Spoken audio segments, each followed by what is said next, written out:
告诉大家一个不好的消息啊，广州、深圳呢现在已经出现了5大怪象，已经快速的向其他城市蔓延了。这些怪象的一个出现呀，对我们每个家庭呢那都是息息相关的，也是影响到我们每个家庭的幸福生活啊。大家应该也都知道，广州和深圳呢是我国呢最前沿的一个发达的城市，也是一线城市。那也呢是很多年轻人呢梦寐以求的一个地方，因为在那边呢就是各行各业呢都是比较发达的，而且呢这两个城市的一个经济地位更是很多城市呢都是高不可攀的，也能给一些有梦想的年轻人呢施展更大的一个空间和舞台。但是呢在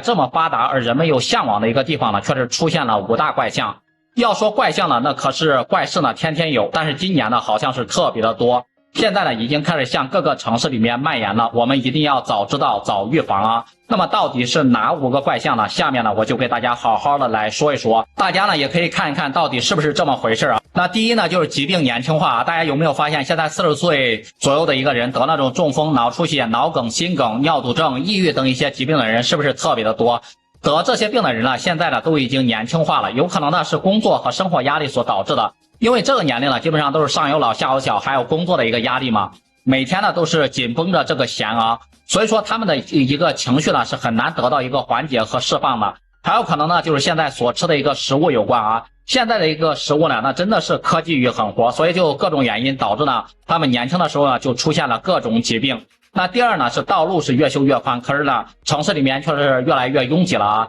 现在呢有很多的农民工呢都已经返乡了，不在这个城市里面打工了，那么为什么道路已经修得非常宽呢，反而拥堵的一个情况还没有得到解决呢？那就是因为呢现在城市里面汽车的一个保有量实在是太多了，大家也都知道，由于竞争压力所致啊，现在的汽车价格呢那是不断的在降价，特别是新能源汽车，而每个家庭呢现在都不只有一台车，所以会导致呢这个道路是越来越拥挤，越来越堵车了啊。第三就是这种不结婚不生孩子的人是越来越多，现在年轻人呢咱们也不知道他到底是怎么想的，不结婚，有的呢甚至结了婚之后呢也是不要孩子的啊，是工作压力太大，还是自己一个人随便想怎么玩就自己可以出去玩呢？但是现在有一些年轻人呢就是养那种小猫或者养那种小狗啊，把这些宠物呢真的是宠上了天。你就看吧，周六或者周天在楼下小区里面，一些年轻人就领着这种小狗就开始叫儿子叫女儿过来，比对待他们呢比对待自己的父母呢都要亲，还给他们呢买各种的一个零食，又是洗澡又是跟他们一块睡，难道他们能为你养老吗？养宠物当然是可以的，但是凡事都应该有个度啊。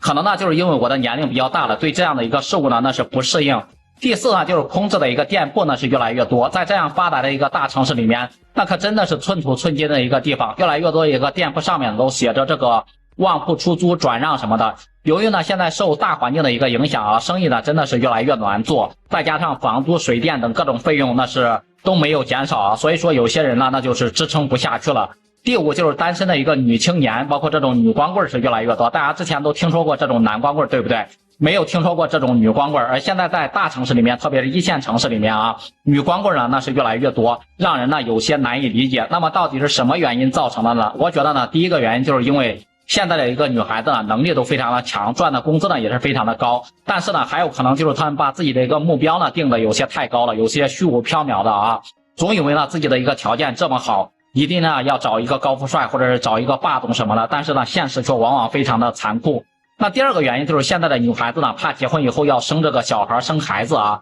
由于呢现在生活压力非常的大，孩子呢再小一些，烦恼的事呢全部都在自己的眼前，全部都在跟前，想想了都觉得可怕啊。所以说现在单身的一个女孩，包括那种大龄剩女呢就多了起来，就泛滥成灾了。对以上这5种现象呀，有一些城市呢都已经开始蔓延开了，所以说呢大家对这样的事情呢还是要提高警惕，能避免的呢就尽量呢给避免开，不要让自己的身上呢发生这样的一个事情，别人呢咱们是管不了的，最起码呢是要自己呢管好我们自己。屏幕前各位看视频的朋友，对这样的事情大家都是怎么看的？也欢迎在评论区里面留言讨论，我们下期视频再见。